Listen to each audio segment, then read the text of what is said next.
தோன்றவில்லை. வாதம் செய்வது என் கடமை, அதில் வழியை காண்பது உன் திறமை.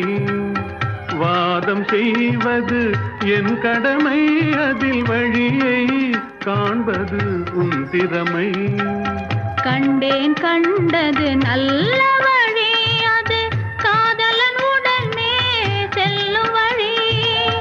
கண்டேன் கண்டது நல்ல வழி, அது காதலன் உடனே செல்லும் வழி.